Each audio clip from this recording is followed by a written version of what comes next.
So welcome to the third workshop in our three-part workshop webinar series for boards. This is affordable housing development for nonprofit boards. And this is the third webinar called Good Stewardship of Community Assets. I want to thank all of the land trust and partner organization board members and staff who have been able to attend this workshop, but also the series more generally. I hope that this workshop series has been helpful in providing some basic information about affordable housing development, funding and finance, and then finally stewardship, so that your organizations are well prepared to take on affordable housing projects in the future. We did this workshop series because we sensed that there were more and more organizations in our community who felt that as part of meeting their mission, they needed to develop more housing. And in taking on those challenging new projects, there was going to be a need to support boards to understand the process so they could understand how they could best support their organizations in fulfilling those objectives. We know affordable housing development is complex, risky, and of course, for there to be good governance, we need to make sure that all of the community members who are participating in that governance process are well informed so they can participate effectively. So I'm really excited for this workshop on stewardship. And when we're thinking about stewardship, we're thinking about taking care of the assets that we have, making sure that they can be around and continue to provide community benefit into the long run. And that's a process that I'm sure we're going to hear from CADCO today involves regular work, but also a long-term commitment to that work to maintain those assets. So today's workshop is going to be provided to us by staff at CADCO. First, we're going to hear from Graham Hussey. Graham Hussey is the Director of Housing Development from CCOC and the President of CADCO. He's a board director of the Housing Services Corporation and former board member of the Ottawa Alliance to End Homelessness. Graham's educational background is in environmental engineering and project management, and he has 15 years experience developing and managing social enterprises in affordable housing, social investment, and food security sectors. Graham's leadership has been recognized by the Mature Foundation, Ontario Cooperative Association, and Toronto Food Policy Council. We will also hear from Anna Froelich, a project manager for CADCO and CCOC. Anna has a master's degree in urban and regional planning and a diverse professional background in private sector development planning, municipal planning, community engagement, and international experience with the Federal Planning Agency of Grenada. Beyond a commitment to developing affordable housing, she has a strong interest in opportunities for integrating affordable and environmental sustainability into projects. Anna is a registered professional planner and a member of the Ontario Professional Planners Institute and Canadian Institute of Planners. Anna has worked on various projects for faith groups, supportive housing organizations, senior housing, and youth housing. I wanted to invite Graham Hussey and Anna to take over the webinar, and thank you so much for both of you for being here through this series and again today to share your knowledge and expertise with members of our community. Thanks, Josh, so much for that. And thanks everybody again for joining. It's really been a pleasure to do these webinars with you. A few just kind of technological considerations, and if you've been here for the previous ones, you'll know this. For those that are watching this live, we're going to use the chat box for questions. And whether it's technical questions about the platform or it's about the content of the presentation. And then we have a few spots during the presentation where we're naturally going to stop and we'll answer any of the questions that might have accumulated. And obviously, you know the way it works with video meetings these days. Feel free to keep your cameras off, make sure you're muted, and hold on for the ride. So, good stewardship of community assets. It really does belong with ourselves. We are the stewards of the assets. And so today what we're going to do is focus on the capacity piece that we've talked about in our previous webinars when we talked about the three stools or the three legs of the stool. And here's the objectives that we hope to try and accomplish today. We're going to understand the housing provider, the nonprofit landlord. What are the roles and responsibilities when you're in operations between staff and board, and what are the types of committees and departments you might have? We're going to talk about planning for risks and mitigation, both in operations and in development. We're going to talk during a project about board and committee approvals. You can adjust this, but we've done this with a whole bunch of different projects through a project charter, looked at how you engage and get feedback from various committees of the board and get the approvals as you go along the development schedule. And we're going to talk about tools that you can use for board and staff to track the progress of your project as you proceed through the various stages from feasibility to construction. This is the table of contents of kind of what we're going to cover. So a bit of a recap of the first two webinars. You might have been there, but we're going to kind of just key in on a few of the things to keep in mind as we move forward into this presentation. We've broken it up according to property and project. That just seemed what was logical to us. When we mean property, we mean the building that you already have. Once you own the building and if people have moved in, what are the roles and responsibilities? How do you make sure you do everything you need to do? And separately, we're going to talk about the project. We thought we would start with the property or the organization because to us, that kind of seems logical. The chicken or the egg. We felt like you needed an organization to create a project. So we're going to start with the organization. And then we're going to talk about key takeaways from all of the webinars, and we'll wrap up with questions and a discussion. We're hoping that this won't be as long as content as the previous two, so it'll leave us a bit of time at the end if people want to talk about their own organizations or their own projects or share some ideas or questions related to that. So there we go. So you'll remember from the first webinar, we talked about the stool, the three-legged stools, and the components of a project. Every project needs this in real estate. It doesn't matter if it's market housing or affordable housing or non-residential real estate. You need the money to do the project. You need the land to do the project on, or the property you're going to buy, and you need the capacity to do that. And capacity means the capacity to execute the project, whether it's construction or acquisition, and the capacity then to operate the project. All of those things you need to do a project, but you also need them for the project to be feasible. So sometimes when you start working on a project, you might have one of those, like you might have a piece of land, but maybe you've never done a housing project before, and maybe you don't have the money. And so to get to feasibility, you need to present that you can satisfy kind of the conditions in all of those. And you might want to partner with other organizations if you don't have some of those qualities. You want to balance your mission, which is generally with all of us on this call to create affordable housing, but clearly there's other missions there, healthy communities, maybe environmental sustainability and climate change, financial viability. They're the criteria that in which you wouldn't do the project otherwise. So, you know, you're trying to create affordable housing for maybe a particular demographic at a particular level, and maybe there's a few other things that are really important to you in terms of community and sustainability and accessibility. Those are the things that are absolute, have to do. But to create affordable housing, we've already learned you're going to need some type of government support, likely. Might be from many different governments or other philanthropists, and that will come with their own criteria.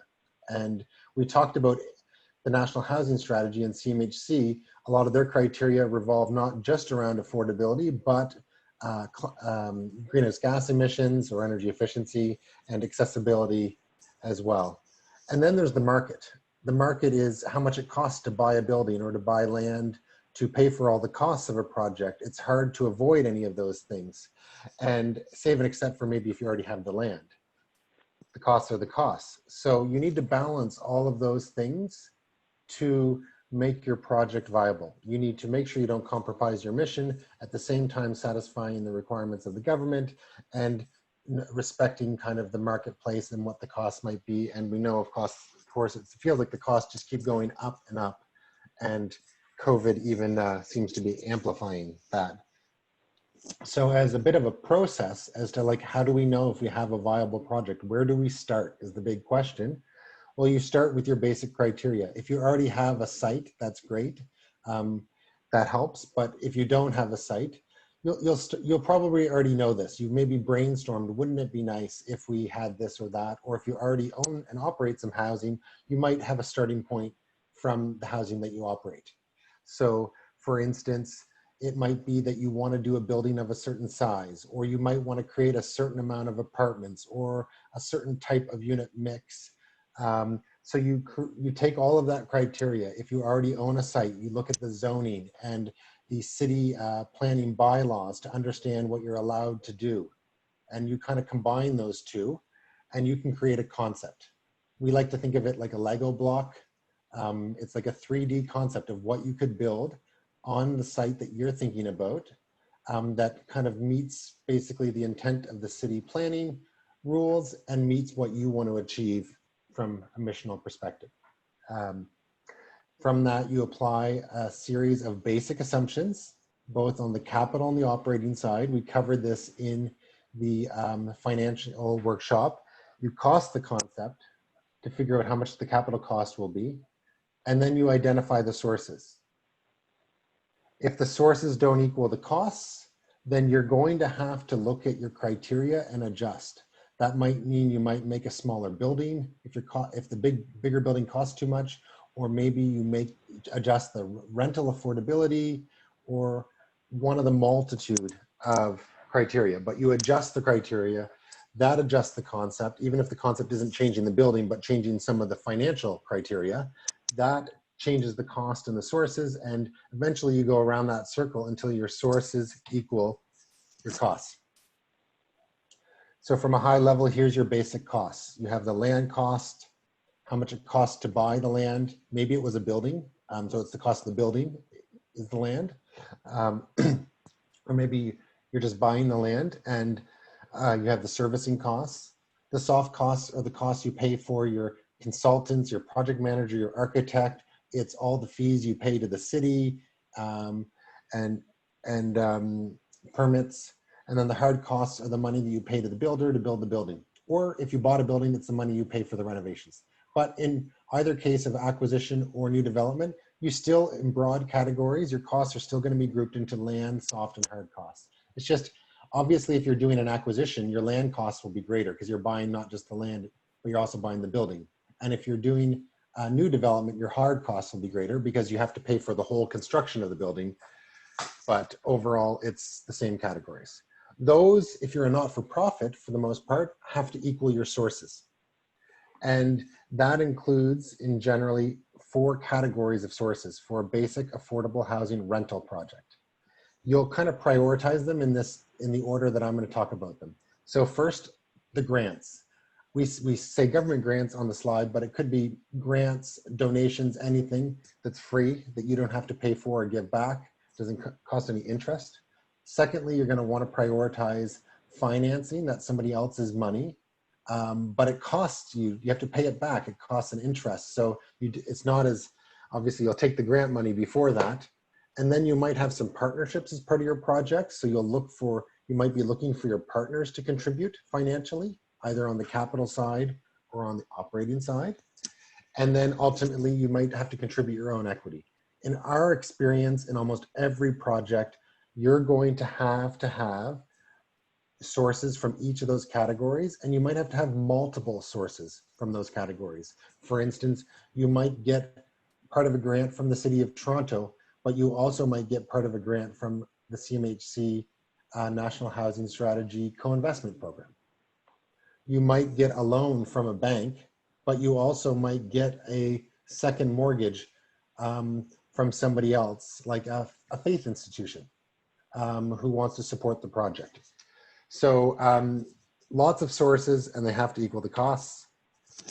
What's important about, to jump back, is that the financing, when we talked about that, how much financing you can get for a project is actually determined based on your operating budget.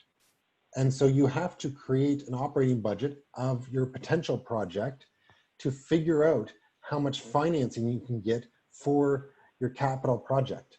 And then from there, that will tell you whether you have enough money and how much equity you would need.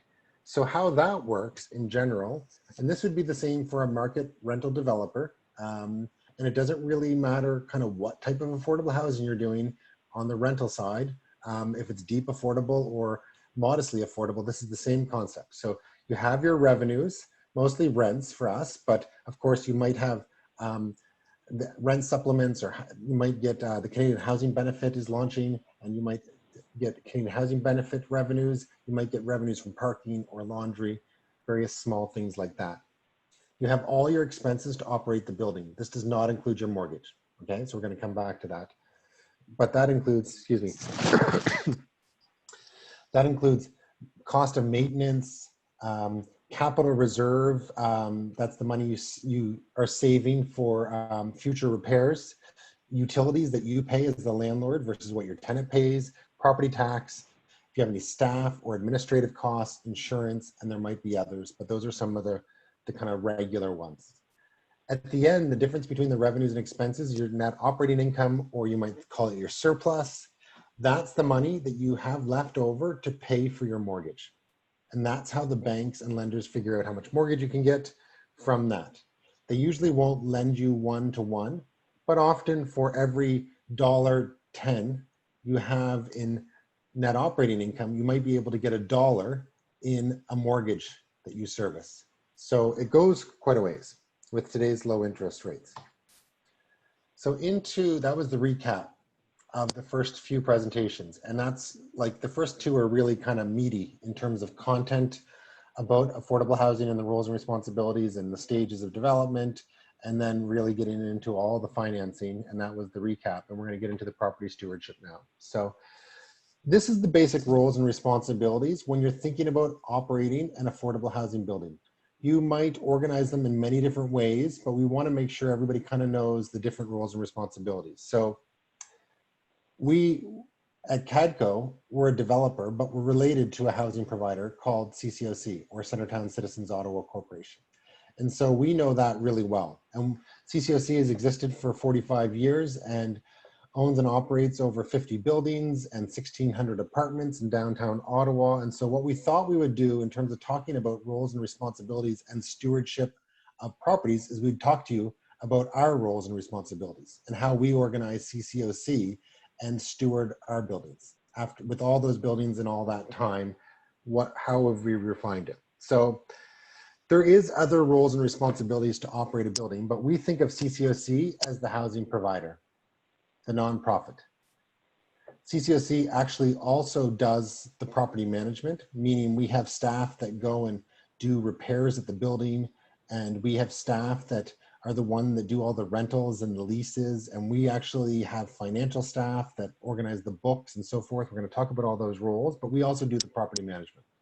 But other groups, they might not have those capacities, and they could get somebody else to do that, a private company, just like a regular landlord.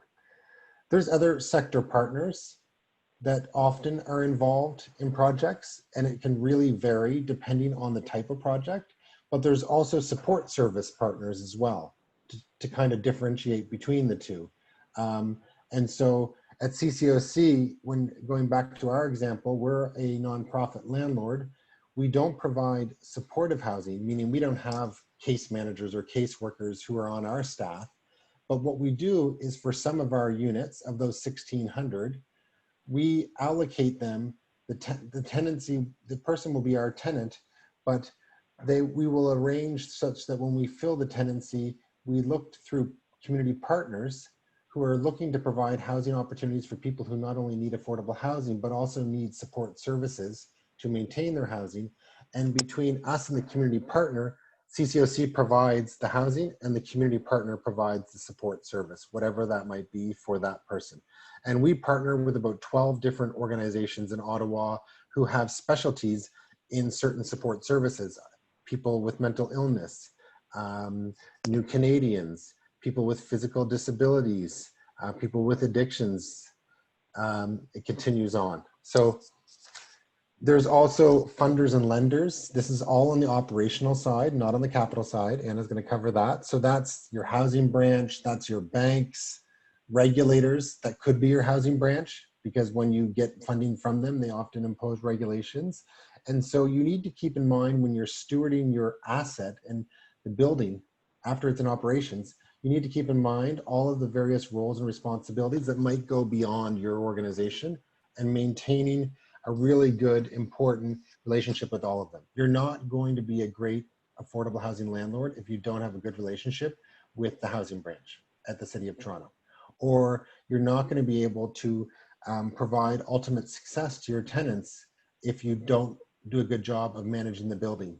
And for some people, allowing them the opportunity to have support services and to being cooperative about that or providing them yourself. So CCOC, we've kind of covered most of this, but we're a private nonprofit landlord. We own the buildings, we don't do the support services, and we do the property management.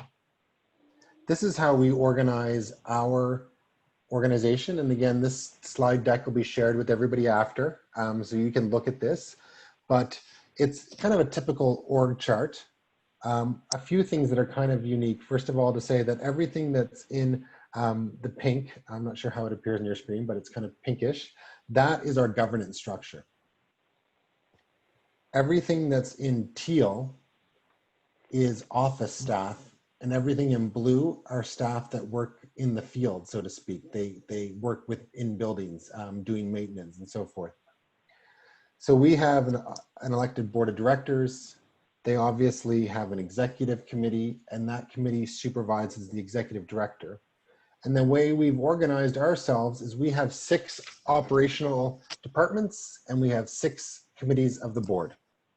And they all kind of line up. And it works really well, kind of from a governance perspective, where you're kind of aligning your operations with your governance. I think that's a really good, from our perspective, was a really good stewardship moment. That's been the way for a long time. So if you're thinking about how do we organize, making sure that we cover everything on the governance side and we cover everything on the staff side, we've kind of aligned them together. And we're going to go through each of these in a bit of a greater detail in terms of the departments and the committees and what their roles and responsibilities are. So rentals, that's the group of staff that rent apartments, and they administer tenant leases. Just before I actually continue on with the rental, one of the things that I wanted to say is that depending on how many units and how big you are, you might not have the same structure of how you might divide things in terms of departments or staff, but you're still going to have to cover these same roles and responsibilities. So for instance, if you were smaller, you might still have these same departments, but you might not have as many staff in each department, or you might have staff who do things in multiple departments, or maybe you just merge departments, depending on your size. At one point, everybody starts off with no staff and volunteers as a board and a committee, and maybe you outsource things to groups to help you because you don't have that staff. And then as you grow and get more assets and have more units and have more revenues, you can afford to have more staff to steward the assets rather than hiring people to help you with that, and you can kind of build that out. So going back to the rentals, the rentals committee, and again, whether you have a committee, the rentals, or you just do this as part of the board, they're setting policies on things like tenant eligibility criteria, occupancy standards, parking, rent levels, rent subsidies. So with going back to the CCOC example, we're a mixed housing provider. Some of our tenants pay a market rent. Some of our tenants pay a subsidized rent that might be called a below market rent. Some of them might pay a deeper subsidy. And some of how many tenants we have in all those categories is in some ways governed by the regulators and the funders, but sometimes it's not. And ultimately, from a governance perspective, it's this committee that governs things like, are we going to increase rents for tenants this year? Or how much level of affordability are we going to have in our buildings? When we're doing a new CCOC project, Anna's doing one right now, we were just having the same discussion with the rentals committee and department, was with our new building, which is about 50,000 square feet.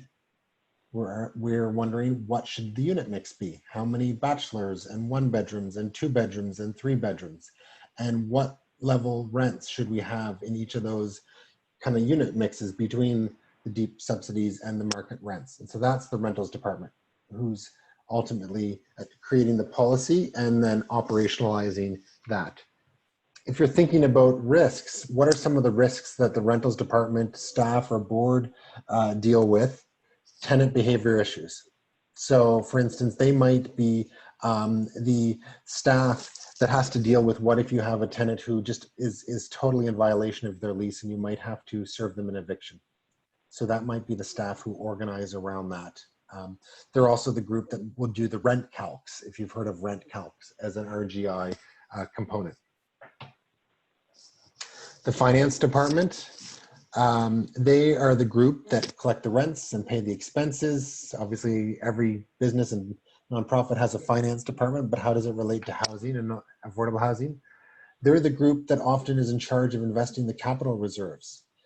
It's mandated typically as part of a government grant that you would get in a housing program, just like a condo, that you have to have replacement reserves. And often the agreement that you sign with your government funder, that might be CMHC or the City of Toronto, will dictate or stipulate how much replacement reserve you need to save every month or every year for your building for future capital repairs when the roof leaks or you need to fix the elevator and so forth.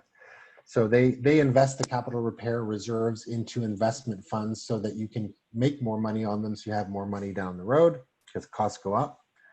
And they do all the long-term financial planning. This is the group that sets the budget and probably, you know, if depending on your level of sophistication, does a lot of kind of longer term financial modeling, typically related to asset management. And so it's kind of a combination of looking at your operational budgets, looking at your future projection of capital repairs, which you typically get through something called a building condition assessment, and then looking at the money that you've saved in your capital reserves.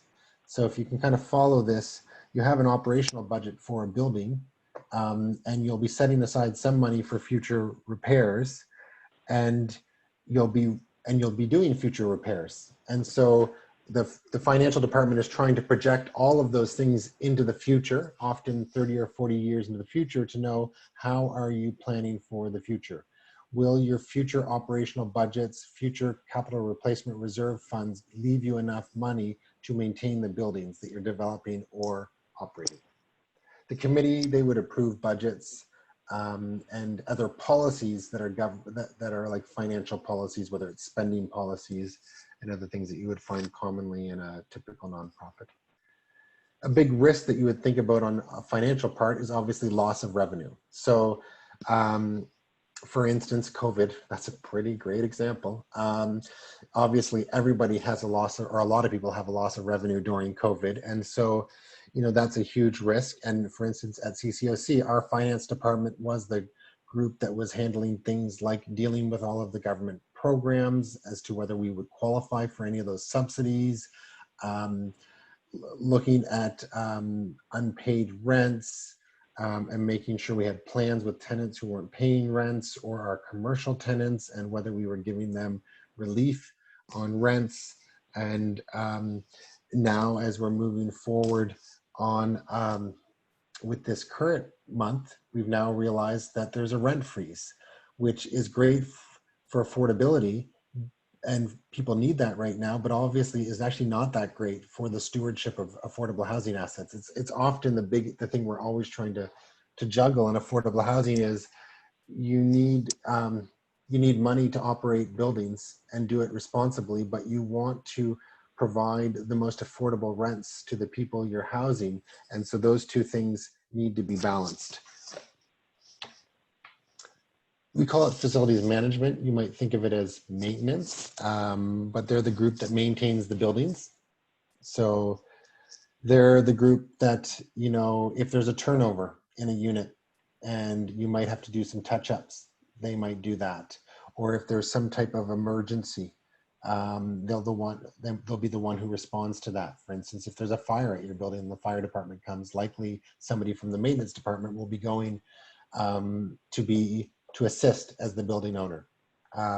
They do things like all of the regular operations of your site, the landscaping. There's a lot of preventative maintenance and regularly scheduled maintenance in a building. If you have an elevator, for instance, or cleaning the windows every year. So you create plans for all of this. They're fairly, kind of common sense and straightforward, and there's lots of groups that can kind of share with you. But there are things that often, some maintenance happens based on demand and some maintenance happens based on planned. And the planned maintenance happens in different cycles. It's usually cycles like monthly and seasonally or annually. And like, for instance, the fire alarms, you have to test every month. But then you do other inspections every year. So you'll create plans and you'll follow those plans. And the committee, what it's doing is on facilities, it might be approving unusual tenant requests. It would be the one who would ultimately approve the plans that the staff might help create. And of course, the biggest risk with operating buildings is anything related to emergency. So a fire, you might manage that risk through having insurance, first of all, doing the regular inspections, following the fire code. They seem kind of basic, but the risks are there to be managed. So we didn't want to necessarily tell you every single risk for everything possible, but we kind of wanted to cover and highlight what different departments do and what their committee might do as part of that, and then how risks relate to that department. We have something called tenant and community engagement. You might have a committee or two that's slightly different than this. And we've, to be honest, changed the name of this committee over the time. At one point, we had a membership committee. At another point, we've had a public advocacy committee. And over time, we've kind of put it into this committee that deals with kind of, in some ways, the softer side of what we do with our tenants and what we do with the community, which could be engagement with the government or community partners, political advocacy, engagement with tenants, promoting tenants to be good neighbors or engage with their buildings. One of the risks that or one of the responsibilities, sorry, that that committee works with in our organization is they're the committee that's responsible for doing board recruitment. And that is, to be honest, one of the most important responsibilities and one of the toughest ones is just to, particularly in where you have natural turnover of terms, to continually to have really good qualified board candidates. And I think one of the commitments that we made recently at CCOC is to be an anti-racist organization and to commit to what we call AROC, an anti-racism organizational change initiative. And so we're doing that from a governance perspective. This committee is the one that is kind of taking the responsibility along with the executive committee on that. And that department is the department where the staff will lead those responsibilities that we're doing as part of that, like anti-oppression training as an example, and looking at our hiring policies and so forth. A risk that they're helping to try and address is a change in a government program. Doesn't matter if it's a change in government or not, really programs can live beyond that. But it's huge. It can completely change the business model of a nonprofit housing group to have a change in a government program.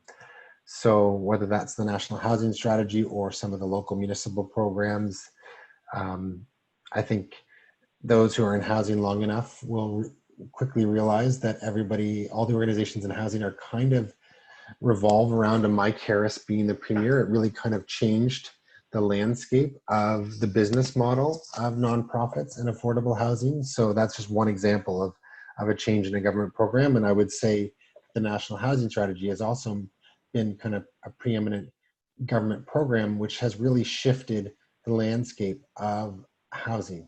It's changing it quite a bit. It's not how you used to create affordable housing 20 or 30 years ago is not how you develop and create it now under the National Housing Strategy. The program is different, the rules are different. Finally, the development department, that's the one that we know the best because that's the one that we're engaged with. They're the group that does the project management of new development or acquisition. So you might not have a development department because you might not have enough staff to do development. You might actually outsource that to somebody like a CADCO or somebody else. But it doesn't mean you don't have a governance department around that. A lot of our groups have project committees or steering committees, and that, you know, you could call the development committee that. They, in a CCOC project, they're the group that's approving the project milestones. So, you know, as we go through a project, and Anna's going to point out all these milestones later in the presentation, you'll see that quite a bit of them involve the development committee recommending those to the board. And so we kind of run our projects through that. You might call it a project committee. There are risks that we're trying to manage in development. There's many, but of course, some of the bigger ones are an increase in project costs or an interest rate change. And you'll remember in the last webinar, an interest rate change can actually make as big or bigger of a difference than a change in the hard cost. Finally, we have a corporate services department. That's kind of your central administrative department. It functions like HR and office administration, IT administration. These things became obviously hugely important during the pandemic and COVID. How do you switch and pivot during COVID? For us, that all happened through our our corporate services department, and they in our organization relate to the personnel committee and manage things like staff turnover. But really, they were, when we talk about managing the COVID risk, a lot of it in our organization was happening through the corporate services department. So, not leaving the project examples to the end, we wanted to kind of talk about those as they related to those original roles and responsibilities. So for the same 4 examples that we covered in the previous 2 webinars, the CCOC Beaver Barracks project, which was a mixed market rental housing, CCOC is the housing provider, and they're also the property manager. But all of the other roles and responsibilities that you saw there, they exist in this development, but are not provided by CCOC. There's community partners, there's support service partners, there's funders, there's regulators, and those are all done by other organizations. This is the Cornerstone Housing for Women project that we talked about. It was an acquisition rehab, supportive housing for women. And interesting here, Cornerstone is the housing provider. They own and operate the building. They're the landlord. They actually do all the property management. They have staff that do all the fixing and maintaining, all of the same things that we just went through with CCOC. They do all of those same things in general, but they're a support service organization. Everybody who lives at Cornerstone Housing for Women, for the most part, are there because it's supportive housing, not just affordable housing. And so they actually have a huge capacity when it comes to things like case managers and case workers and doing support, various supports for the women that live there. King's Daughters and Sons. This was a addition to a building. You can kind of see it there, the white bricks on probably your left. It's the old building, and they had paid off their mortgage. They leveraged the project, and they had a big, somewhat unused kind of parking lot and side yard and built this 7-story addition. They're only the housing provider. They actually have been operating that original building and this addition all the way through development with no staff. A volunteer board and committees. They might have some of the same committees that we talked about with CCOC, but they don't have any of the staff. Excuse me, I feel a sneeze coming on here if I suddenly sneeze. And they outsource all their property management to a very reputable private market property management company in Ottawa. They've been doing that with that same company for a long time, did it all the way through this development and did a great job of it. And they partner with groups to help provide support services to the seniors that live here, like Meals on Wheels and healthcare that come right into the building. But all of that is done through other organizations. And then finally, the last one, this is a project that's in construction. This is an Anglican diocese site in Ottawa. I think somebody was here from the Anglican diocese. This is in addition to, it's tearing down the old rectory, which hasn't been the rectory for about 20 years. It was been an office for a community partner, and they're going to tear it down, build this 4-story building, and the community partner, which is a community resource center that offers programs for seniors in the area, will move back into the ground floor of the new building, along with a community food center that provides a food bank and other community food center services. And so they're just kind of leveraging the extra land that they have beside the church. The actual housing provider here, or the landlord, so to speak, is the Anglican Diocese of Ottawa. Now, I'm just gonna backtrack to say that the Anglican Diocese of Ottawa, they actually own Cornerstone Housing for Women. It's a charity of the Diocese of Ottawa. So what they've done is they've partnered with Cornerstone, and Cornerstone is going to do the property management for this project as a fee for service to the property. Just like others outsource the property management to a property management company. And the community resource center that provides the programs to the seniors, they're going to do the support services. So a really neat collaboration. The food bank on the ground floor community food center will provide services to the tenants in the community as well. So a few takeaways here is that, first of all, you don't need to do everything. And to be honest, as you start, you definitely will not do most of this from a staff perspective, maybe none of it. Although at the beginning, if you have no staff or very few staff, of course, your board will tend to be less policy and might even do a bit of the operations in small ways.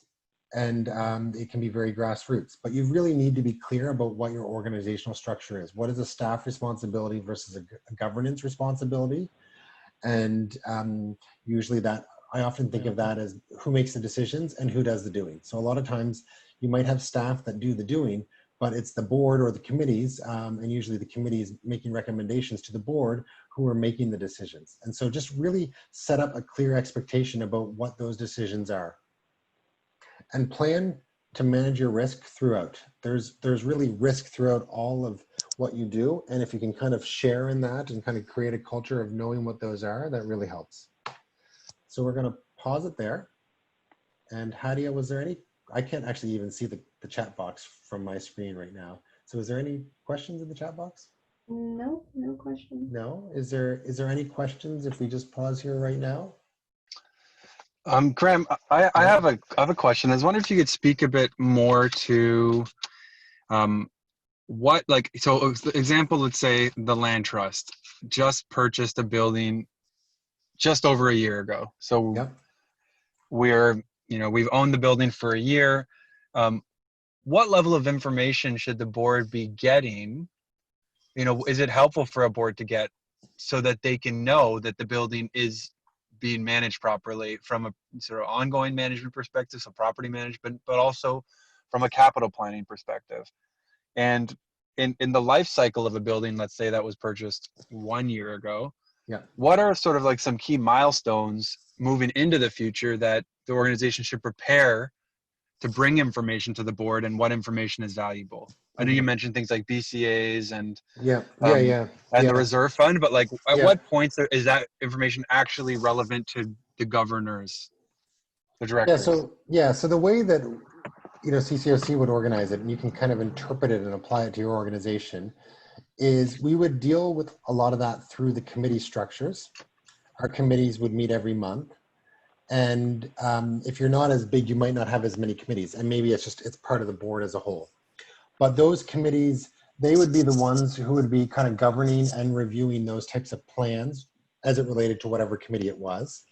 And they would have meetings and reports, and that would kind of assemble up to get reported to the board.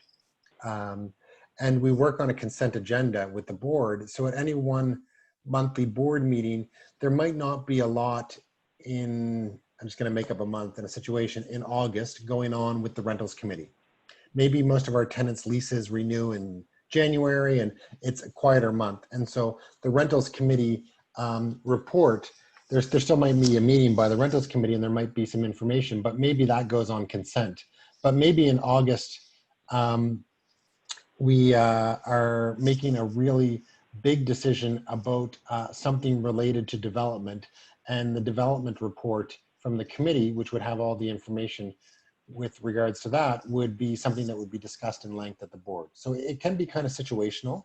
And certainly a lot of the committees outside of development would have very predictable milestones where you would know kind of based on your cycle of year end and lease renewals and so forth, when what committee might be kind of within a board cycle.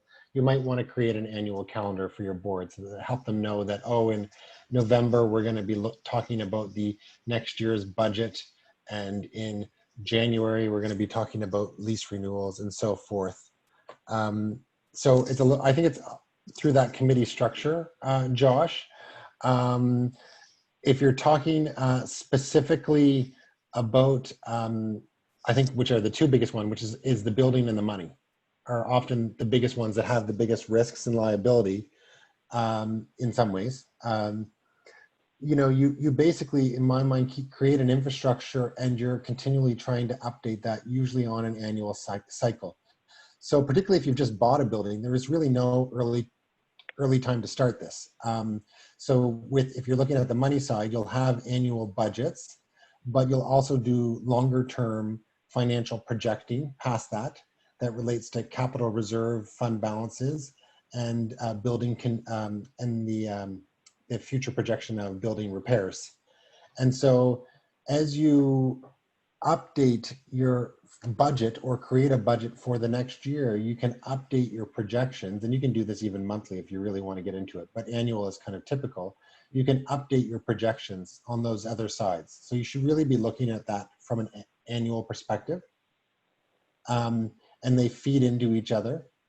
So how you do that is you'd have your regular kind of operational budget for a building, but then you would get every once in a while, you would get a building condition assessment, and you would use that as the data to feed into what would be your future repairs and whether you'll have enough of a balance in your capital reserve. So it comes, you can kind of think of it like a cash flow of your operational budget and project that out. On the capital side, you should be have a building condition assessment. You really can't do that.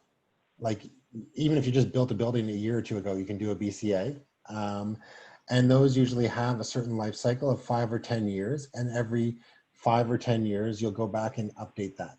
But meantime, every year you can go back and kind of look at the assumptions and update that yourself. For instance, in a building condition assessment, what they'll do is they'll go in and they'll look at a building, breaking it down on a component basis.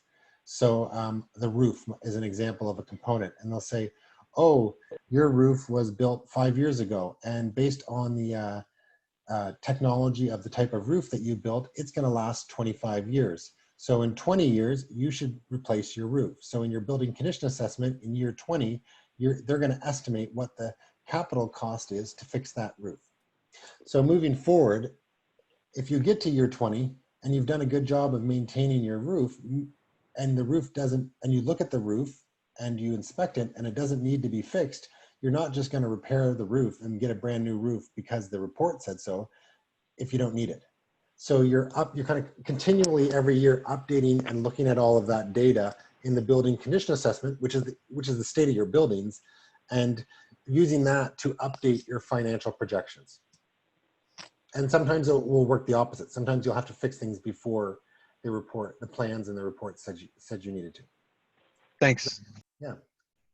Graham, we had another question from John. What are the key mistakes that boards make when taking over the stewardship role?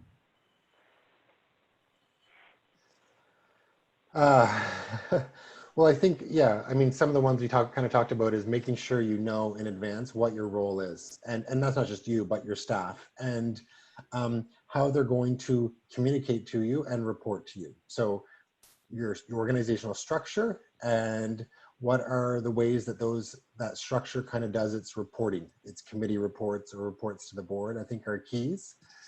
I think particularly with small organizations, it feels like there's a need to kind of make operational decisions, and I really would kind of caution away from that. Even CCOC of our size, there's still board and committee volunteers who really feel like they're a volunteer because they want to make a decision, like, do we replace that door or not? Or do we make that, do we make very specific decisions? And I think you need to kind of caution yourself away from that, because a building is a fairly big, complex thing. And if you get focused in on those individual decisions, you're not going to be able to make the bigger decisions. So make sure you have kind of the policy and the frameworks first. All right, maybe we'll continue on to the next part. Anna? Yeah, thanks. So I'm going to switch gears a little bit and kind of dial us back into the development process and talk about the role of the board and decision-making process through the development and construction of a project. Graham, you can go to the next slide. Thanks. So this is the same slide that Graham showed earlier. And we did kind of go back and forth as to, does it make more sense to talk about building a project first or running a project? And we wanted to go through all of the information that Graham shared, because all of those same groups and the roles and responsibilities discussed that you need to have to operate a project, those different groups are also involved in development. And so we're going to talk a little bit how that works. You can flip to next.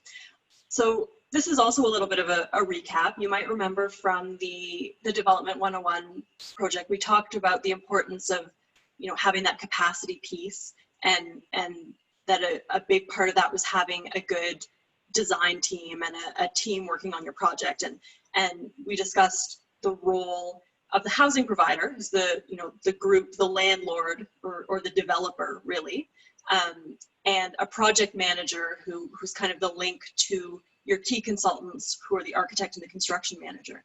But we didn't really get into sort of the link the other way, and how the project manager and the housing provider are reporting back to the board and the governance structure of the organization. So that's really what we want to get into today, and talk about the stewardship of a project. Because it goes both ways. You need clear communication coming from the housing provider and the board about, project priorities and decision making. And then you also need your project team and project manager reporting back to the board or committee about project milestones and budgets and schedules, and being really clear on how the project is progressing, so that the group and the board can mitigate risks and know what's happening in their project. And again, we're going to use, talk about how we do it. There are multiple ways of managing a project, but we've found a few tools that are really helpful. And we thought we'd walk you through a couple of those. So I think, yeah, thanks, Graham. So the first thing we wanted to share was a little bit about a project charter. And this is a document that we create right at the beginning of every project that we start working on. Often it's something we'll bring to the first meeting with a client or with their working group. And it's really it's a document that outlines the organization and objectives of the project. It sort of takes you through those different stages of development that we discussed in depth in Development 101. And it really sets out the roles and responsibilities of the group and of the governance of the group throughout the project cycle. We look at authority for decision making and where different groups have that authority. And it's important for people to know sort of when it is up to them to make a decision versus when it isn't. And that goes back a little bit to Graham was saying about, maybe you're not making a decision on replacing the door or the color of a doorknob, and when is it appropriate to be thinking about that or not. So it's a document that clarifies those expectations and communication, and we'll share it with all the members of the project governance team. So we're going to talk about a couple pieces of that. So part of what goes into the project charter is a discussion of the project vision. And this is usually written up right at the beginning. So you haven't gone through that feasibility process cycle that we've looked at many times during these presentations. You're right at the beginning and trying to decide what is at the core of this project, what is really important, why are we doing this project? And so we try to outline really high-level values and priorities. It might be, what is the mission? Who is the target group that this project is being built for? You know, overall scale and understanding of, are we building a 12-story, you know, apartment building? Are we building a townhouse? How many units are we expecting to come out of this project? You know, that might also be about built form. Maybe there are goals around neighborhood context and being a good neighbor and fitting into the neighbor. The unit mix, and this is something, you know, maybe we would hear from the rental department or the rental committee. Like, what is the need? Are you looking for 1 bedrooms or 3 bedrooms, or a mix? There might be targets related to accessibility, affordability. So what is the rental mix that you're aiming for, and environmental efficiency as examples. On the right, again, we'll share the slides so you can go back and take a look if there are a lot of words. But this is an example from a current project that we're working on with CADCO. And it sort of really sets out, you know, in this project, it's a project for family housing. So it's important to note that at least half of the units are sort of family size units. That's really at the core of this particular project. You know, it's intended to be a passive house design project. And so that's written right into that project vision at the start. And having this as part of that document that's distributed to all is really helpful down the line when you're making those, you know, nitty-gritty decisions. You're deep into the project. You need to cut costs to go around that circle and make the project work. Being able to come back to this first principles is really helpful in making sure that you don't lose the core of your project as you go through. Can flip to the next slide. So the second part of the project charter document that we've kind of developed this more recently as a way to communicate this, but is something we've been calling the authority matrix. And we're going to walk through what this is on the next couple of slides, but it's really a graphic representation of setting out roles and responsibilities for approvals throughout the project cycle. So you'll see across the bottom of the slide here, many of the same committees and groups that Graham talked about in his section of the presentation. And that's kind of why we wanted to start there, so that everyone has an understanding of those different roles. Because, you know, whether you actually have distinct committees looking after each of these functions, there are decisions that in the development of a project that really go back to the tasks and the functions of each of these groups. And so at different stages of the project, we're looking for approvals or recommendations from those different sort of expert parts of your organization. Also the board, of course, there are a lot of decisions that it's really up to the board, who's the head of the organization and the decision maker, to approve. You need to have a project lead.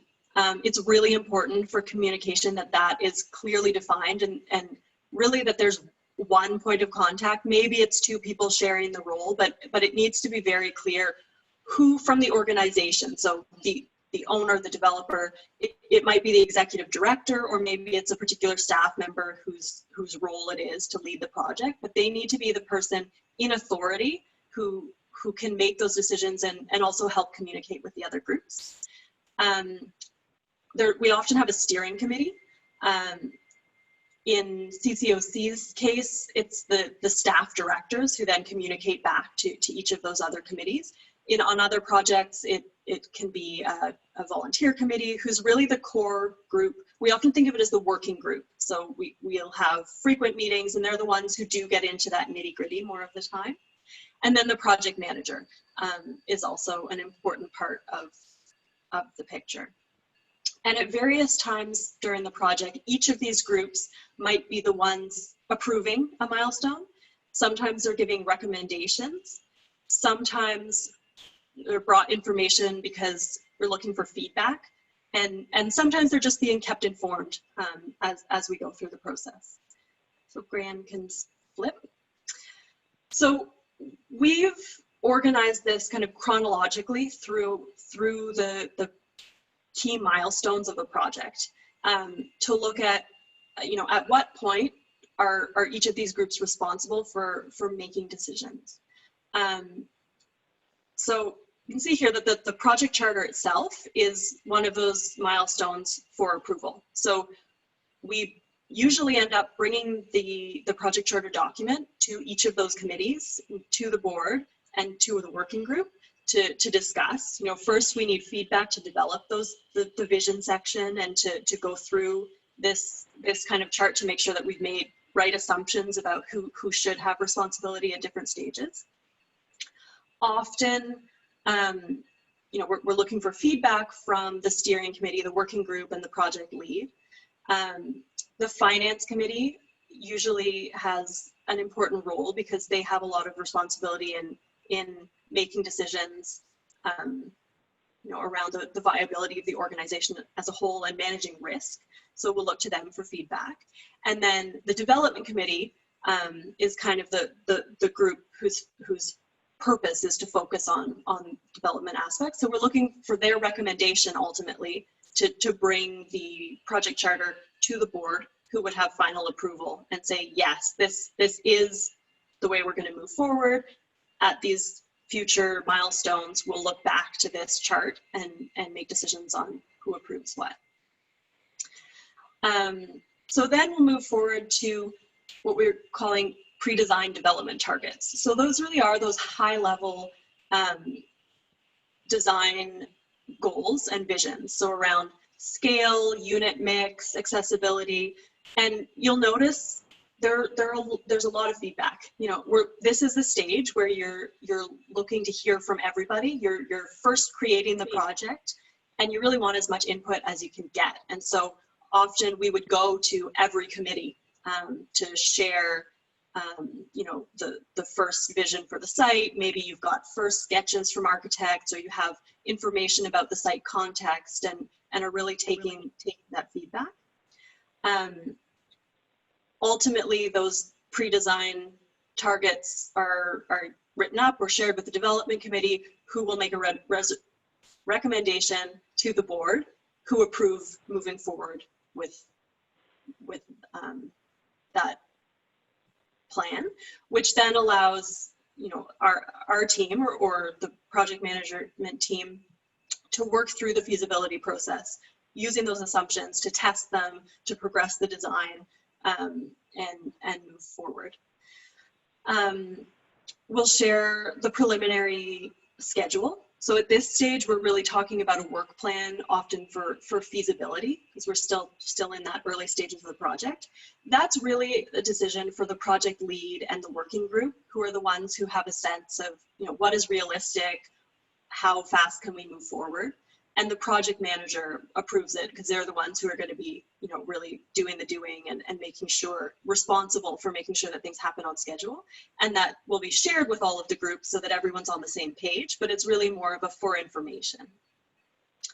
Schematic design is kind of the next step in the architectural design of the building. So we still don't have all the details figured out, but, we maybe have an idea of actually how many units is it going to be, what are the spaces look like, the size of the building, the scale of the building. And we want to come back to the governance team at that stage as kind of a midterm check-in. Are we on the right track? Does this design meet those pre-development targets? Is this a direction we should proceed with going ahead? And so, at this stage, we already have an idea. So we're taking it to some of the groups just for information, assuming that we're still meeting those targets that were approved. It's a stage where we're still interested in feedback, but some of those decisions have already been made. And you'll notice as we go through this and then move into the next stage of design, development, and construction, that the amount of feedback we're looking for diminishes. Like at a certain point, you've made decisions, you've been set an approved track, And as long as the project is moving along that track, it starts being about keeping people informed rather than looking for as much input, because fewer things are changing. So it's schematic design phase. We're still looking for the development committee to recommend approval to the board, but not looking for that same level of input from all of the committees. Usually around that same time is when we'll have our first sort of Class D or baseline project budget. And that is clearly something that the finance committee needs to look at and be comfortable with. And so that's we would bring to the different groups. We'd be looking for feedback from the working group and the project lead, and then ultimately looking for the development committee and the finance committee to make a recommendation for approval. And this is still the feasibility stage. So up until this point, it's about testing the concept, going around that circle, and providing evidence to the board, who's the decision-making group, that the project will work and that it's worth making the next level of investment to move forward and commit to the project. And so sort of the last phase of feasibility is once we have that level of certainty, we'll go to the board to really make that go or no-go decision. Are we going to go ahead with construction? As a board, are we going to approve, like, yes, let's make this a real project? And so that's a really important milestone that, again, development committee would have a lot of the background information to make a recommendation and approve to the board. I think we can move to the next section. So once you've made that go or no-go decision, it's about getting from there to construction. And there are still points in between where decisions need to be made. You'll notice compared to the last slide, there are a lot more eyes, for information rather than for feedback. And the recommendations and approvals sort of slide away from the board and really become decisions that the project lead makes based on recommendations from the project manager. Because that go, no-go decision is the board saying, yes, we think this is this project meets our needs. We want to build this project, go ahead. And then it's up to the working group for the most part to make it happen. So once that decision is made, that's when you're able to bring on other partners to the project. Before that, it's not a real project. It's something you're testing that you might want to do. So once the board said, yep, go ahead, you might submit your planning applications to the city. Maybe the site needs a zoning amendment, or you're going to need to submit a site plan. That's a commitment already you're making.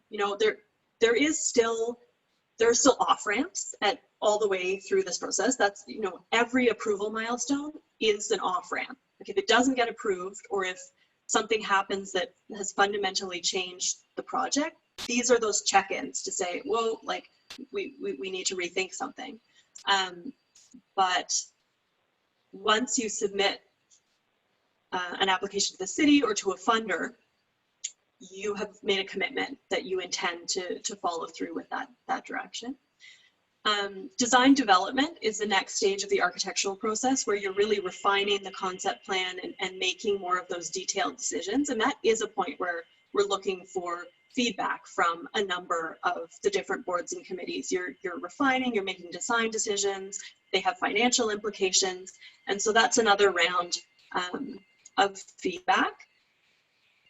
You're also updating your budgets at this stage, and really those are reviewed with the steering committee or the working group and the project lead, and the other committees will be kept informed throughout that process of refinement, and really through the different stages of contract documents and architectural drawings for building permit and updates of budgets. That's really the process. And even you'll notice the steering committee as we go down, we're still looking for recommendations when we're at that Class C level. The drawings are maybe 66%, but all the details aren't worked out. There's still more opportunity to make changes.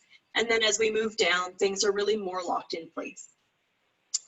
And then really you get to issue for construction and a baseline construction schedule. That's really it for those milestones during construction in terms of approvals. It's going ahead. It's really that design team part of, you know, from a couple of slides ago, who's taken over and is running with the project. But certainly we're keeping everyone informed through the process. That's really important. Once you get to the end of construction and you're starting to look towards renting the building, that's when especially the rental committee comes back in. They're the ones who are going to have to show apartments, who are going to be renting them. And so they need to make the decisions about how that process is going to work to make sure it works for them. Switch to the next slide. Thanks. So that was kind of the chronological process. There are a few other key milestones and important decision making points that don't fit into that quite so clearly. One of those is procurement, decisions around hiring your team.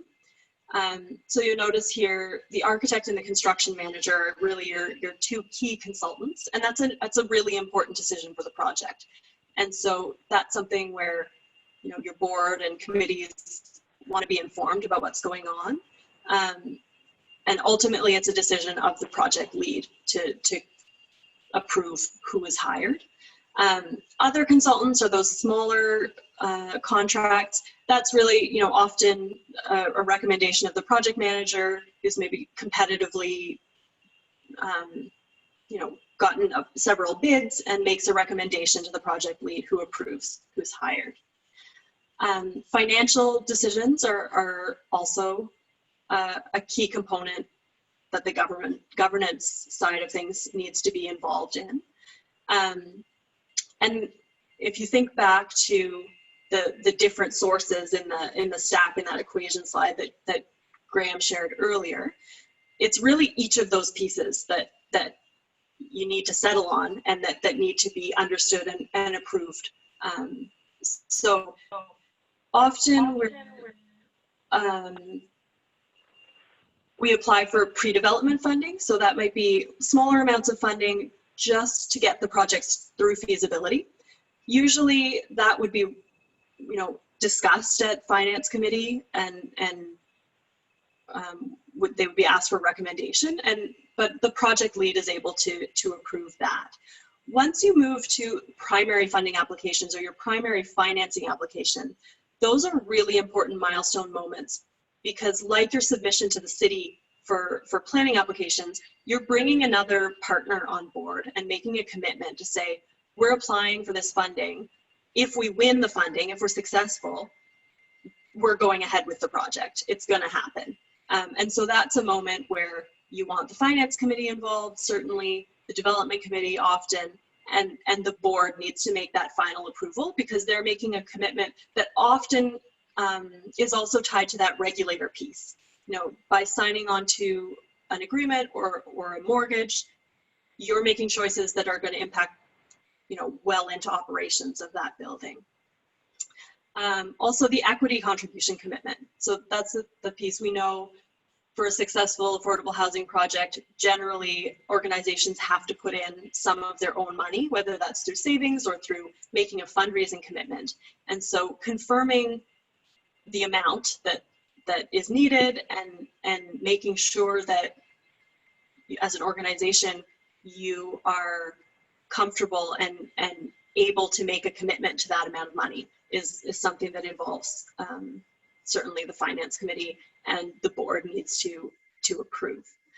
The last line there is your fixed price contract. So that's about your construction manager. So usually you hire on your construction manager early on in the project. You don't know exactly how much your construction is going to cost, because you don't have all of the detailed drawings finished at that point.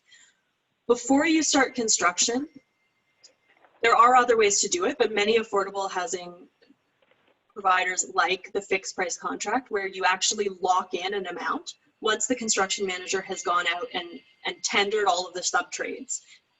They have commitments from those groups to how much the project will cost to build, and so they're able to lock in that amount. And that's a point where you want to approve with the project lead, because that's how much your project is going to cost, barring changes that are approved throughout the process, which always happens. So there are some other you know, events and things that come up over the course of a project that can't be anticipated. And so this is a way to sort of know who's in charge of making decisions when some of those events happen. So things like political announcements, you know, to know that that needs to be the project lead who makes a decision on making announcements, and some other aspects like budget risk events, which is, you know, partly, you know, we said you lock into that fixed price contract, but then throughout construction, things come up and changes happen and need to be approved moving forward. So I think that was quite a lot of talking about the authority matrix, but it's a useful tool for understanding how board and governance fits into the development process. There were a lot of eyes in that chart, so places where, you know, maybe different groups don't really have decision-making power at that point, but they still need to be kept informed about what's happening in a project. And the way we do that generally is through a monthly report from the project manager. And that is distributed to all of the committees or all of the groups involved. We find that a monthly report works well, largely because most not-for-profits have sort of a monthly board meeting cycle. And also it's kind of the amount of time where there's been significant change in the project over the course of a month, but it's still regular enough to update group. It's a report that looks different for each project, and it evolves over the course from feasibility to construction, but generally what we're trying to report back to boards and committees is scope, schedule, and budget. Those are kind of project management buzzwords, but they really incorporate the core pieces that are being tracked and that need to be followed to know what's going on in the project. So scope is really just what is the project. So the report usually includes a brief description of, you know, what the project is, how many units, and then every month, if there have been any changes, you know, if you've had to go around that process and actually you've had to remove 2 units for some reason, or, you know, and any other changes to what is being built, that will be reported in the monthly report. The budget, so as a project manager or project lead, you're monitoring the budget constantly. And so we'll provide a summary to the board of any changes in costs that have happened month to month. Evolution of cost estimates. So as your architectural drawings get more and more detailed, a construction manager will update their estimate of how much cost is going, the cost of the project is going to be. And so often those are moments where costs go up or costs go down, and you need to figure out how to deal with that. And so that's part of what's reported in the monthly report. Contingency use, so that's something we discussed in the second presentation, that we always carry a buffer on both soft costs, so consultant contracts and studies. You make estimates for how much that's going to cost, but once you actually get proposals, you know, it may be higher or lower, and sometimes things happen unexpectedly, and so you need that buffer. And so we track how much of that contingency has been used, so that as a board you're aware of that risk and know how much of that buffer is still left. And then also looking at cash flow and funding and financing updates. So when is the money coming in from the different funders, and when are costs expected to go out? So when are you going to have to pay your consultants? How much do we anticipate construction costs will be each month, so that we can make sure we're matching up those costs and sources throughout the project every month, and that the money is available to pay the bills. The schedule is also clearly important. So at the early phase, during feasibility, it might be more about your work plan and sort of how you're going to get through to those different approvals milestones. Once you get into construction, usually what we're reporting is the construction manager's actual construction schedule. So confirming that the building is proceeding as planned, and you're going to meet targets for construction completion and when people can move in, so that the rentals department can coordinate all of that. And then also reporting, you know, when you're in the stage of municipal approvals and permits, looking at how those are coming along and the timing as we go. So I think we can switch to the next slide. Along with the monthly report, there are some other key tracking tools that we use to make sure really that the financials are on track. And usually as part of the monthly report, we'll provide a summary of that information to the board. It's really detailed. It's more information usually than people want. So we look at the high level so that the board is aware of how things are moving along. So some of those tools include soft and hard cost trackers. So somebody, if you have a project manager or maybe it's a project you're doing in-house, but through the development process, someone has to be tracking every invoice that comes in from your consultants and looking at those invoices and approving them against the budget and the approved contract with each of those groups. And so that's what we call our soft cost tracker, is where we actually track all of those invoices. And then we share that information with the board every month so that they know, oh, we've actually spent, you know, 90% of our architect's contract, the budgeted amount, but we still have X number of months left. That might be an issue down the line. So you're aware of those kinds of risks. Hard cost tracker, similarly, is the, you know, your invoice from the construction manager once you're through construction every month.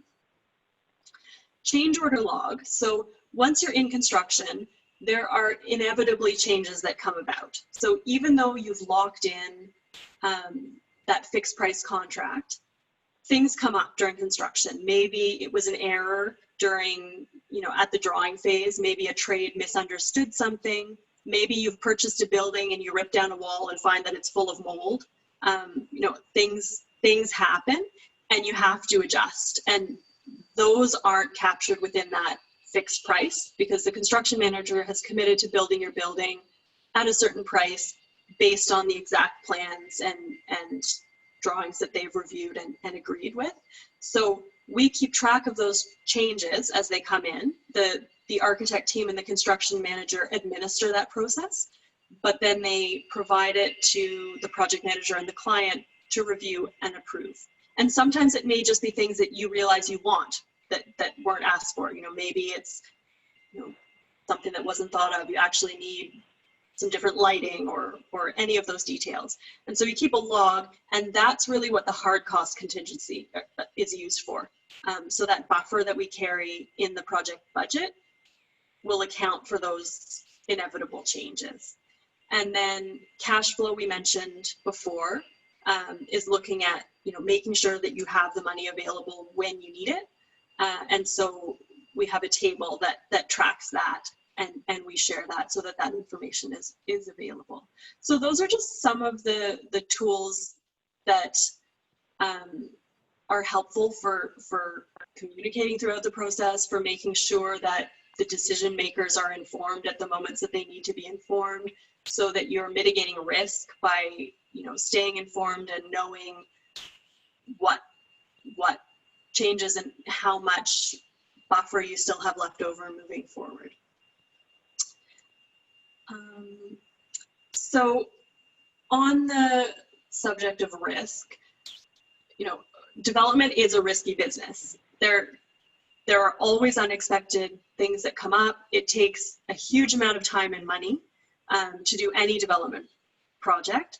And so acknowledging the risk and thinking about the risk ahead of time helps you mitigate it and know that you have methods and contingencies in place to react to those risks as they come up. And so these are kind of a few of the key risks for any project.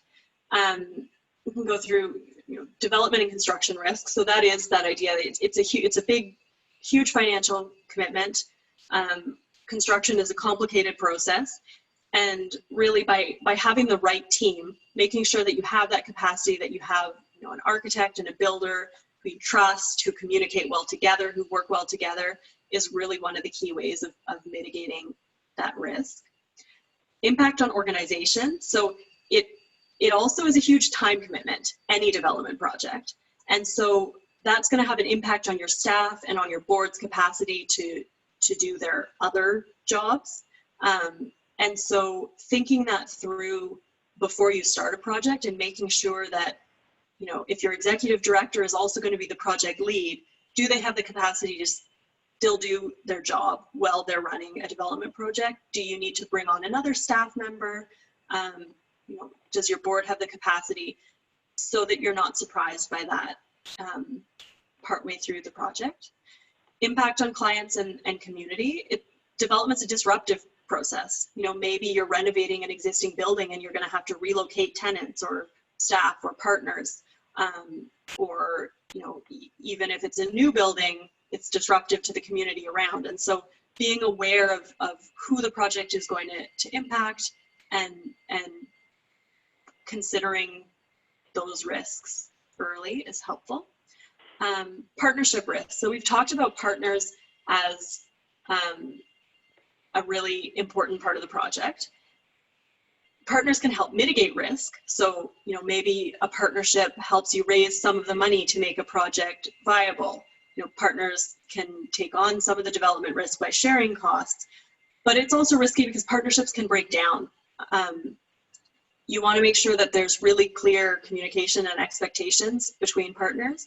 Often we find MOUs to be a really useful tool for mitigating partnership risk. It's a way to, you know, write out expectations and make sure that everybody really has the same understanding and has made a certain level of commitment. Capital funding and financing risk. So you know that you need your sources to equal your costs, but until you have actual commitments from your lenders and your financing organizations, and until you know, have locked in an interest rate, those things remain risks. And so throughout the project, you're balancing, you know, the need to move forward and to test your project and do the studies to become more sure and to have a project that is appealing to funders and that banks will finance because you have enough certainty in how it's going to work. But you're trying to spend as little money as you can until you have the certainty from the funders and financiers that they will put their money into your project to make it a reality. And so it's really that balancing act and stopping at those different project milestones to confirm you're still on track. Operational funding and financing risk. So we've talked about how important that operating budget is for figuring out how much financing you're able to bring to the project. Being sure, you know, at the beginning you're making estimates, you're guessing at, you know, how much revenue, how much it's going to cost for maintenance every month. And so the more certainty you can have around those pieces, and that might be talking to another group who's operated a building for many years or who has a similar kind of building to find out how much do they actually pay for utilities and how much is insurance, and will help mitigate that risk by giving you a really solid operating budget that you have certainty will work down the line once you're into operations. Capital fundraising risk. So if your equity for your project is coming through a fundraising campaign, there's always a risk that you won't meet it. And so planning out that fundraising campaign, beginning it at the appropriate time, and often hiring a professional. You know, for these big campaigns, if you're looking to hire to raise $2 million, $3 million, if you're an organization who's never done that before and doesn't know that, you know, doesn't have the capacity in-house to run a major campaign, working with a capital campaign manager can be a really helpful way to mitigate that risk and to get the expertise to have that capacity. Opportunity risk is also really important, as we've talked about all of these different risks and, you know, how difficult development is. But if you don't move forward with your project, if you don't move forward with the different stages of feasibility and progressing your project towards reality, when opportunities come along, whether it's a funder or a partner, you're not going to be in a position to take advantage of that opportunity and to move forward. So it's that balance of, you know, getting to a point where your project will go ahead.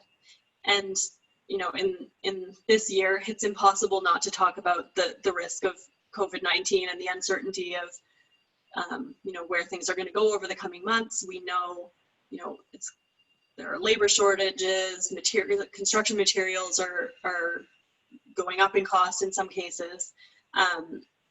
And there isn't really a way to look into the future and know exactly what's going to happen. But continuing to monitor projects, from what we've seen, things still are moving ahead. You just have to work with things the way they are and move forward as best you can. So takeaways from project stewardship, really, you know, it can't say how important communication is in the process. It's the importance of communicating with your governance team so that they have the information they need to make good decisions, and then also of the communication they're providing to the project team and the consultants through your project lead and project manager, to know so that they have the information to build the project that your organization is really looking to build. Defining roles and responsibilities is one of the most important ways to make sure that this happens. Setting expectations around approval milestones and the level of input that different individuals and groups are going to have. That idea, you know, maybe, you know, everyone wants to have input, but at certain points, the authority needs to be delegated to that project lead or to, you know, one group, because decisions need to be made at a timely manner, especially once you get into construction. You know, the turnaround time can be a day, and there isn't time to go back and consult with every committee. So that's really the end of the new section. We wanted to just go back and really briefly recap the core takeaways from the first and second presentation, and then wanted to make sure we had time for questions and a bit of discussion today. So, you know, thinking all the way back to the Affordable Housing 101 presentation, really, I think the most important thing to take away is that the understanding of the stool, and that to have a successful project, you really need those three components of a project. You need to have land, you need to know where you're building the project, you need to have the money to build the project, and you need to have the capacity in your organization and your project team to see it through. We talked about, you know, the many different types of affordable housing. You know, we've talked a bit about the difference between acquisition and new construction, and different levels of affordability. And again, the idea that having a good team is absolutely important. So from the financing presentation, a few of the key takeaways there were that below market land is a key. There aren't a lot of affordable housing projects that are successfully moving forward. It doesn't never happen, but that have to go out and buy land at market price. Either, you know, often a group who is building a project on land they already own, or is working with a partner, maybe a faith partner, or maybe the city who has surplus land to build a project with free or below market land. Reducing costs in your operating budget has a bigger impact than reducing costs in your capital budget, and that's because, you know, it's the way you need to get those financing dollars and to be able to get a larger mortgage. All projects need grants, financing, and equity, and facing up to that reality is important. Again, you need a viable operating budget, and understanding the different components and working with other groups if necessary to have realistic estimates is really key. Considering grants from all levels of government. There are opportunities out there beyond the ones that may be most obvious, and it's worth the work to seek out those additional grants. And then lastly, that CMHC's National Housing Strategy is largely a financing program. There are some grants available, but it's mainly through that low interest loan. And so again, it comes back to that operating budget and understanding how much you'll have available for financing. So I'm going to leave it there. I don't know, Graham can add if there's anything, or we can take questions. Were there any questions, Hadia, through the chat Yeah, box? we have a couple of questions. Going back to the authority matrix, why does the project lead need to approve the fixed price contract if it's an organizational commitment? Why doesn't the board do it? I think one thing to note is that some of those who approves it can be totally different depending on the project. So it could be in a certain case, it could be the board. But in the case of CCOC, it's delegated to the project lead, which is the executive director. And that's because the board set the budget. So that contract is being signed within the parameters of it meets the budget. We also have a question from Angela. What are the considerations for a project that is seeking to partner to manage the building? At what point in the development do you engage such partners? It's a good question. So I think if you already operate a building and you use that same partner to help you with the operations of your other buildings, you're going to want to engage them as soon as you can. Like the example that we talked about with the Anglican site, they're using another group to do the property management. And that group who's doing the property management was involved in talking about the project during the feasibility stage. Because if they didn't find the right group to do the operations, then the project wasn't feasible.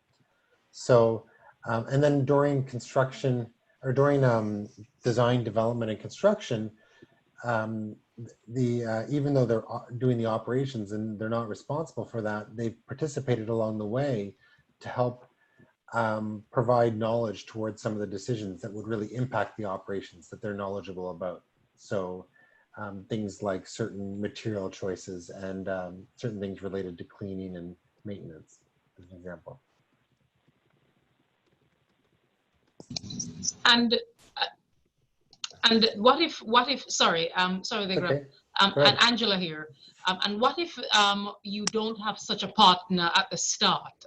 So for example, in our instance, Parkdale Queen West, where we're just embarking on a feasibility process. So we don't know whether or not, we will be able to, environmentally move forward, but housing is not our business. And we would therefore likely be looking for a partner. So how soon in the process would you want us, would you recommend that we begin thinking about an engagement? Yeah, I think that's a bit of a different consideration than what I was talking about there. And again, it is really situational specific, but pretty soon. It's a fine balance. You know, certainly it sounds like in your case, you're not going to do the project unless you find the right partner. But you probably, even before you want to engage with any partners, have a sense of what you're getting yourself into and know a little bit about the project because of just expectation management. So often you know, everybody gets really focused on a mission and achieving a certain mission that they just make a lot of presumptions once they're kind of at the table, so to speak. And so you want to, I think, if you're the group who's kind of thinks that of it as your project right now, before you bring others on board, you just want to be really sure about what maybe your role is and a bit about the basics of the project. But if you're fundamentally looking for some of those key partners of those 6, then as part of the feasibility, you need to know that you can kind of satisfy all those things. So if you're not going to operate the housing, then as part of your feasibility, you need to know that you can find somebody appropriate to do that. It doesn't mean you have to do a lot of engagement with them during that feasibility stage, but you need to know that you can find the right people, yeah, and the partners. Thank you. Yeah, you're welcome. Any other questions? Graham, as a follow-up to that, just Sure. are you recommending that, I mean, I'm just wondering what information, for example, an organization like the health center would want to identify in their early scope before they speak to a partner? Are you talking about the scale of a building or the priority housing focus? Like what pieces are key to know before you bring up, approach a partner so Yeah, that you well, can manage I expectations? think that really does depend on the group. So with the health center, I would say, if it sounds like you're thinking about leveraging your land, but you're not the housing group. So you have this asset, you want to create something that kind of furthers your mission, but you kind of need a partner who's going to help realize that. So I think not knowing the health center, you may have a priority as to who that demographic population is. Maybe you're really in your neighborhood focusing on women or youth, or maybe you're not. Maybe you don't want to have a specific focus. You want to cover whoever is in most need, or maybe it's family. So I think that those are kind of key, because there's different groups that might do the different types of housing depending on who it is. If it's youth versus seniors or families, it might be a different partner. So if that's important to you, then make that choice and then go find that partner, rather than entertaining partners where the mission alignment might not add up, or who you're doing the housing for. And I think just kind of thinking outside interpreting what the health center might think. You've got land, but maybe you don't have money and don't have the experience to operate it. So what you're looking for is an operator who's going to be able to bring the financial acumen to the project. They're the group who might actually go out and get the government grant and get the financing. And they're the group who's going to be the landlord. So first of all, decide if you want to have a particular demographic focus before you maybe entertain the groups. But then once you've decided that, whether it's a focus or not a focus, you're going to be looking at, okay, well, can that group actually realize those aspirations? And you'll have to bring them in during that feasibility study to understand that. So if they go through that same process of identifying the kind of criteria and creating that concept and identifying the costs and looking at what the sources might be, that kind of recycling symbol process, in some ways, partner A and partner B might have some similar assumptions, but they might have some different assumptions.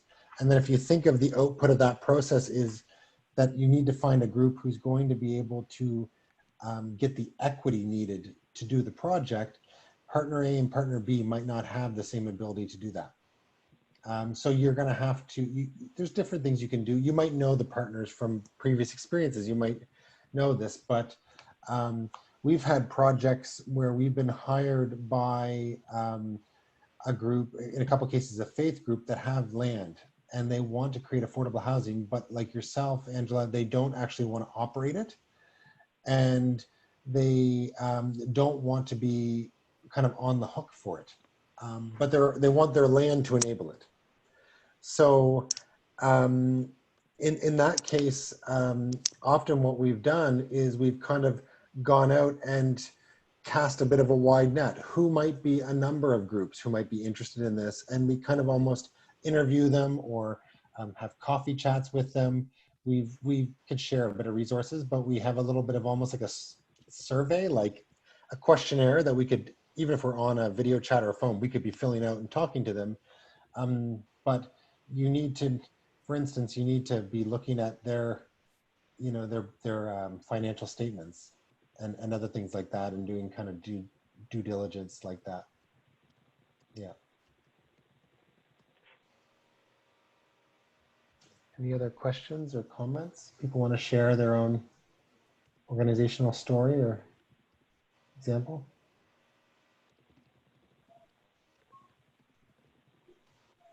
Maybe not. It's almost 8 o'clock. I have a one last question, Graham. Sure, If go no one for else, it. if only if no one else has a question, because I've already asked a few. Does anyone Nancy? else have a question? Stop. Okay, and from CADCO's perspective, at what point, at what point does it make sense for an organization to consider not to continue to steward an asset? And do you have any thoughts on that, and whether organizations should be prepared for that moment or understand what the threshold is for that? It's a really tough one. It's a really tough one. I don't think you would make that decision very quickly. CCOC actually, a couple times we've sold properties out of convenience because we bought them as part of a development deal, but for the most part, we actually only have ever sold one property. And then that was a couple years ago. And subsequent to that, we made a decision to actually tear down a building that we owned and had operated for quite a while, that we had bought and acquired. And we rebuilt something on that site. So we had operated for decades without ever doing that. So it wasn't something that happens a lot of the time. In both of those situations, they were related to each other. We have 53 properties and we own 1,600 units. So some of those properties have a few units in them, and some of them have 100-unit apartment building. And looking at going back to kind of all that discussion around following the building condition assessments and looking at the operating budgets of each of the buildings as if it's its own corporation, and looking at the balance sheet of it, we track that with each of our buildings, and we regularly look at criteria and kind of put them in certain categories and kind of follow those ones that are in categories that are not good. So we have a list of buildings that we are kind of in a category where we're following them for the potential of disposition or redevelopment. And it's related to really kind of three broad things, but there's a number of specific things. It could be different for different organizations. But one is does this provide quality housing? Do people want to live here? So that's kind of category number one. Two is, do we make money off that? And we're not for profit, so it's not like we need to make a profit, but we don't want to lose money. So can the building have enough revenues to pay for the building expenses, including the mortgage? And then three, what is the physical state of the building?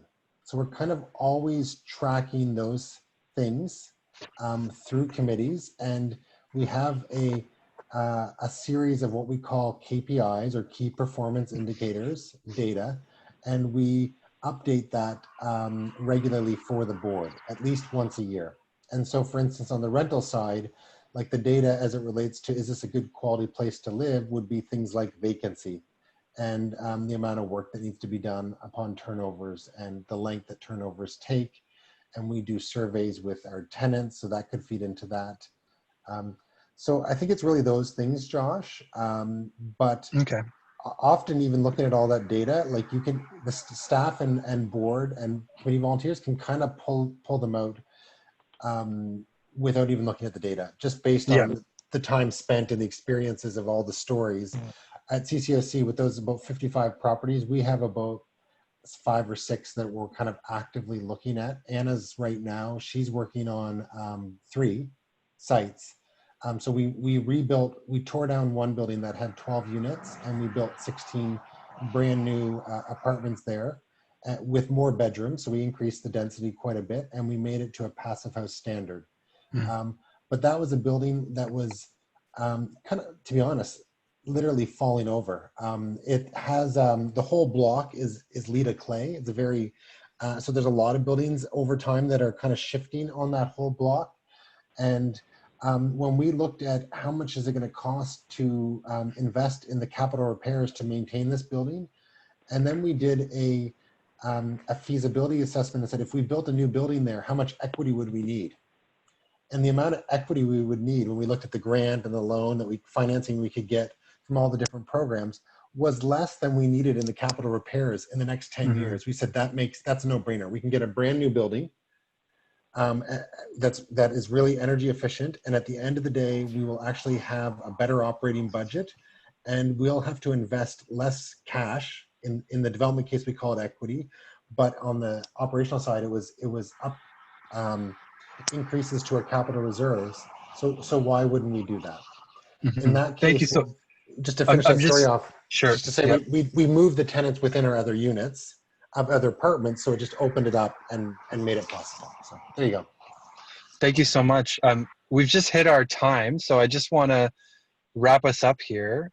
First off, I want to thank all the participants for coming to the third and final webinar of this series. I hope you've enjoyed it and that the content presented will be useful to your organizations. And I also hope that we can continue to collaborate. So, you know, I hope that your boards will reach out to the Land Trust and to CADCO and to Van City and to Maitrey Foundation, the other people involved in this webinar, and collaborate with us as required. You know, we want to be your partners in whatever way we can. In this forum, we're just sharing information so we can all be better prepared. But we do want to work together moving forward. So thank you all for being here, and I hope your boards can find this useful and bring projects forward. Also, you know, from the bottom of my heart, I wanted to thank the whole CADCO team for your amazing work on this. I know that like we have 2 presenters today, but other staff have supported this in the background, and so thank you all for your hard work on this. You know, I want to recognize that you're sharing, you know, expert advice that's been structured and tailored to our needs, and we are epically grateful to you for being willing to share that valuable information with us. And you know, we will honor your offering to us by updating you on the amazing things that we do in Parkdale with that information. You know, we're gonna create amazing things. So thank you so much, and everyone have a great day, have a great night, and onward. Thank you, everybody. Feel free to reach out if you ever have any questions. Have a good night. Good night.